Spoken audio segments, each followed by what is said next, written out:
Hello my dear students, मैं राहुल सिंह आपका स्वागत करता हूं डेफिनेट सक्सेस पाठशाला पर। आज के इस वीडियो में हम पढ़ने वाले हैं सिविक्स का फर्स्ट चैप्टर पावर शेयरिंग। इसको हम बहुत डिटेल में बहुत अच्छे से समझेंगे, ठीक है। तो शुरुआत करते हैं पावर शेयरिंग से। तो पहली चीज़ तो ये कि ये पावर शेयरिंग है क्या। तो भाई अभी हम बात कर रहे हैं गवर्नमेंट की। गवर्नमेंट में पावर शेयरिंग की बात चल रही है। तो ये पावर शेयरिंग जो है ना कई तरीके से होती है, ठीक है। अब क्यों पढ़ रहे हैं? क्योंकि डेमोक्रेसी में ये जो पावर शेयरिंग का कॉन्सेप्ट है ये बहुत इंपॉर्टेंट है, खासतौर से लेजिस्लेचर, एग्जीक्यूटिव और जुडिशरी के बीच में, ठीक है।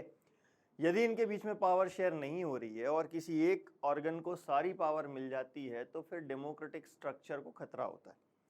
तो ये पावर शेयरिंग जो है ना ये बहुत इंपॉर्टेंट होती है डेमोक्रेसी के लिए। लेकिन जब हम ये चैप्टर पढ़ेंगे तो इसमें हमको यही देखना है कि पावर शेयरिंग होनी चाहिए, क्यों होनी चाहिए, किस किस टाइप की पावर शेयरिंग होती है, ठीक है। तो चलिए सबसे पहले हम शुरू करते हैं, एक इंट्रोडक्शन लेते हैं कि इस चैप्टर में हम पढ़ने क्या वाले हैं, है ना। तो हम यहाँ पर दो कंट्रीज हैं यूरोप की, बेल्जियम, यूरोप से बेल्जियम और एशिया से श्रीलंका। इन दो कंट्रीज की स्टोरी को हमको समझना है। इनके एथनिक कॉम्पोजिशन को देखेंगे। तो ये एथनिक वर्ड का मीनिंग क्या है ये हम अभी समझेंगे, ठीक है। तो ये बेल्जियम और श्रीलंका की स्टोरीज को हम लेकर पावर शेयरिंग के कॉन्सेप्ट को समझेंगे। क्वेश्चन ये आता है कि इन्हीं दो कंट्रीज का एग्जांपल क्यों लिया। हम चाहते तो किसी और कंट्री का भी एग्जांपल ले सकते थे, तो यही दो कंट्रीज की एग्जांपल क्यों लिए? पहली चीज, ये दोनों ही डेमोक्रेटिक कंट्रीज हैं। दूसरी चीज, एरिया और पॉपुलेशन में ये लगभग इक्वल है, सेम तो नहीं है बट लगभग इक्वल है, इसलिए इनका हमने एग्जाम्पल यहां पर लिया। लेकिन सबसे इंपॉर्टेंट चीज, हमने ये एग्जाम्पल क्यों लिया है? क्योंकि इन दोनों कंट्रीज ने पावर शेयरिंग का ये जो क्वेश्चन है इसको डिफरेंटली डील किया, ठीक है। इसीलिए हम यहाँ पर पावर शेयरिंग के बारे में समझने के लिए बेल्जियम और श्रीलंका, इन दोनों कंट्रीज का एग्जाम्पल ले रहे हैं, ठीक है। अब ये दोनों डेमोक्रेसीज में हमको क्या देखना है? Ethnic composition. तो ये एथनिक वर्ड का मतलब क्या है, तरह हम इसकी बात करते हैं, है ना। तो एथनिक क्या होता है? Social division based on shared culture. मतलब एक तरीके से देखा जाए तो सोसाइटी को कल्चर के बेसिस पर हम देखते हैं अलग अलग पार्ट्स में, है ना। तो कौन से कल्चर को बिलोंग करने वाले कितने परसेंट लोग हैं, वो एथनिक कॉम्पोजिशन हो गया। अब ये कल्चर वर्ड जो है ना ये बहुत ब्रॉड टर्म है, समझे ना। कल्चर में लैंग्वेज भी आ जाती है, कल्चर में रिलीजन भी आ जाता है, कल्चर में आपके फूड हैबिट्स भी आ जाते हैं, क्लोथिंग हैबिट्स भी आ जाते हैं, इवन हेयर स्टाइल आ जाता है ना। तो ये सारा कल्चर का पार्ट होता है। आपकी स्टोरीज हो गया, ठीक है, डांस हो गया, म्यूजिक हो गया, ये सब हमारे कल्चर का पार्ट होता है, ठीक। तो सबसे पहली चीज, हमको जो एथनिक वर्ड है यहां से हम क्वेश्चन भी फ्रेम कर सकते हैं कि डिफाइन द टर्म एथनिक। तो क्या होता है एथनिक का मतलब? Social division based on shared culture. पहला पॉइंट क्लियर है, ये है शेयर्ड कल्चर, ठीक। अब आते हैं हम इसी के सेकंड पॉइंट पर, क्योंकि आपको ये क्वेश्चन 3 मार्क में आ सकता है। अब ये अकेला शेयर्ड कल्चर के बेसिस पर हम एथनिसिटी नहीं बता पाते, तो हम यहाँ और अच्छे से डिफाइन करते हैं। People belonging to same ethnic group believe in their common descent. अब ये डिसेंट का मतलब क्या है यहाँ पर, ठीक है। डिसेंट का मतलब है यहाँ डिसेंडेंट्स वाला डिसेंट, मतलब कि हमारे जो एंसेस्टर्स हैं वो कौन थे, ठीक है ना। यदि कॉमन एंसेस्टर्स हैं तो हम एक ही एथनिक ग्रुप को बिलोंग करते हैं ना। तो कॉमन डिसेंट के बेसिस पर हम एक एथनिक ग्रुप बनाते हैं। अब ये कॉमन डिसेंट कैसे पता चलता है? Because of similarities of physical type, मतलब आप दिखते कैसे उसके बेसिस पर डिसेंट पता चल जाएगा, या फिर कल्चर, उसके बेसिस पर आपका ओरिजिन, आपका डिसेंट पता चल जाएगा, या बोथ, दोनों चीजों के बेसिस पर, है ना।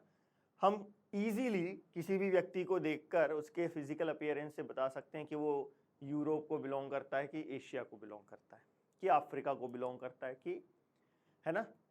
ये इस तरीके से हम फिजिकल अपीयरेंस के बेसिस पर बता सकते हैं, ठीक है। अब ये तो हो गई डेफिनेशन।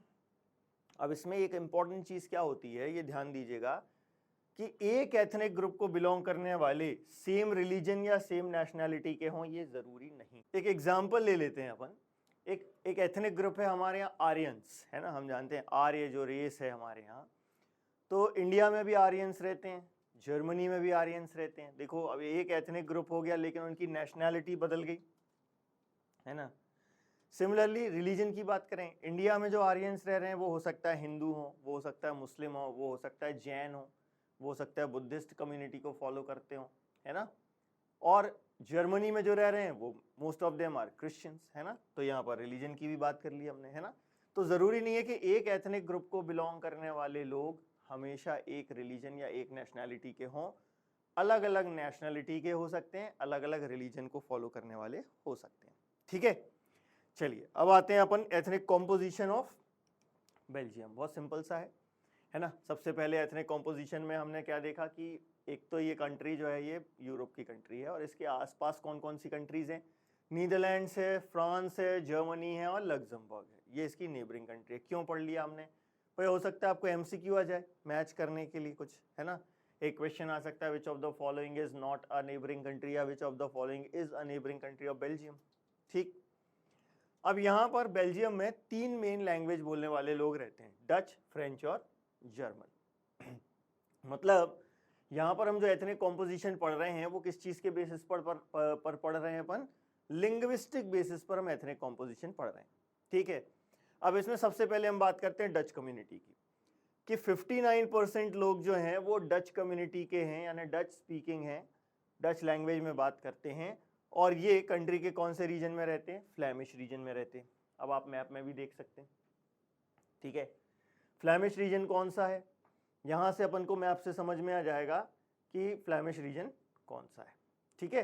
तो डच कम्युनिटी जो है ना ये नीदरलैंड्स या नॉर्थ में है, डच नीदरलैंड्स की लैंग्वेज है। तो ये जो रीजन है ना ये फ्लैमिश रीजन है, ठीक है, ये यहाँ लिखा हुआ है फ्लैमिश, ठीक। फिर 40% पॉपुलेशन जो है वो फ्रेंच लैंग्वेज बोलती है और वलोनिया रीजन में रहती है ना। तो यहाँ साउथ में जो है फ्रांस है, तो यहाँ ये वलोनिया रीजन हो गया और यहाँ जो लोग रहते हैं वो फ्रेंच लैंग्वेज बोलते हैं।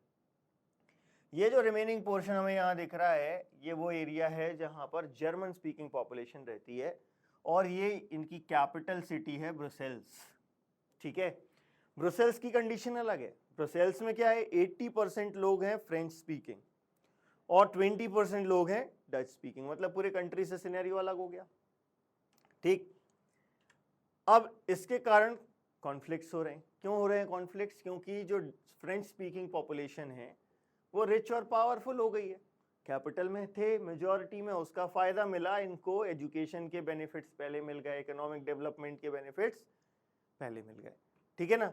तो डच स्पीकिंग जो पॉपुलेशन थी वो उसको ये जो बेनिफिट्स थे एजुकेशन से रिलेटेड या इकोनॉमिक डेवलपमेंट से रिलेटेड ये लेट मिले, इसके कारण ये डेवलप नहीं हो पाए। लेकिन फ्रेंच स्पीकिंग कम्युनिटी जो है वो रिच और पावरफुल हो गई, इसके कारण कॉन्फ्लिक्ट्स हो रहे हैं 1950s और 1960s में।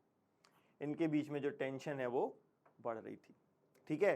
अब ब्रुसेल्स की बात करें, यहाँ स्पेशल प्रॉब्लम है। क्या है स्पेशल प्रॉब्लम, डच कम्युनिटी जो पूरी कंट्री में मेजॉरिटी में है वो कैपिटल सिटी में माइनॉरिटी में। यहां से भी एक क्वेश्चन आपको बन सकता है कि what was the special problem presented by the Brussels, ठीक है।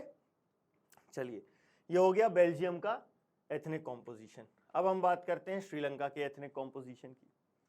श्रीलंका का एथनिक कॉम्पोजिशन क्या है भैया, यहाँ पर भी 2 मेन लैंग्वेज बोलने वाले लोग हैं, सिन्हलीज और तमिल, ठीक है। सिन्हलीज लोग जो हैं वो सिन्हलीज बोलने वाले लोग जो हैं वो है 74% और तमिल बोलने वाले लोग हैं वो 18% है। अब इसमें भी 2 ग्रुप में डिवाइडेड है। तमिल्स जो हैं वो 13% तमिल्स जो हैं वो वहाँ के नेटिव्स हैं, श्रीलंकन तमिल्स हैं, और 5% तमिल्स जो हैं वो इंडिया से उनके फोर फादर्स वहाँ जाके सेटल हो गए, वो तमिल्स हैं, यानी इंडियन तमिल्स हैं। तो 2 कम्युनिटी हैं, एक है श्रीलंकन तमिल्स और एक है इंडियन तमिल्स। अब इनके रिलीजन की बात करते हैं। ये जो सिन्हलीज लैंग्वेज बोलने वाले लोग हैं इनका मेन रिलीजन क्या है, बुद्धिज्म है, ठीक है। जो तमिल बोलने वाले हैं उनके मेन रिलीजन है हिंदुइज्म और इस्लाम। और 7% लोग ऐसे हैं जो क्रिश्चियनिटी को फॉलो करते हैं, लेकिन इनकी खास बात क्या है, ये तमिल लैंग्वेज भी बोल लेते हैं और ये सिन्हलीज लैंग्वेज भी बोल लेते हैं, तो इनके पास थोड़ा एडवांटेज है। अब ऐसी सिचुएशन में क्या हो सकता है, रिजल्ट क्या हो सकता है, देखते हैं भाई। बेल्जियम में हमने देखा डच कम्युनिटी को take advantage of its numeric majority and force its will on the French and German speaking population. अब यहाँ जब डच कम्युनिटी की बात करें तो श्रीलंका में तो सिन्हली स्पीकिंग कम्युनिटी जो है वो बहुत ज़्यादा मेजॉरिटी में है ना। तो डेफिनेटली वो अपनी विल इम्पोज करने की कोशिश करेंगे पूरी कंट्री के ऊपर। तो अब यहाँ देखो सिचुएशन लगभग एक जैसी है, दोनों जगह हमने देखा कि एक पर्टिकुलर कम्युनिटी जो है वो बहुत ज़्यादा मेजॉरिटी में है और बाकी की कम्युनिटीज़ माइनॉरिटी में है। तो यहाँ कंडीशन ये है कि मेजॉरिटी जो है वो अपना एडवांटेज ले सकती है न्यूमेरिक मेजॉरिटी का और अपनी विल इम्पोज कर सकती है कंट्री के ऊपर माइनॉरिटी का ध्यान दिए बिना। ठीक, तो अब दोनों कंट्रीज में हुआ क्या? अभी तो हमने देखा एथनिक कॉम्पोजिशन और क्या सिचुएशन थी, अब हुआ क्या इन दोनों में, जरा हमें उस पर फोकस करना है। तो अगले वीडियो में हम यही देखने वाले हैं कि श्रीलंका में क्या हुआ और बेल्जियम में क्या हुआ। तब तक के लिए थैंक यू वेरी मच।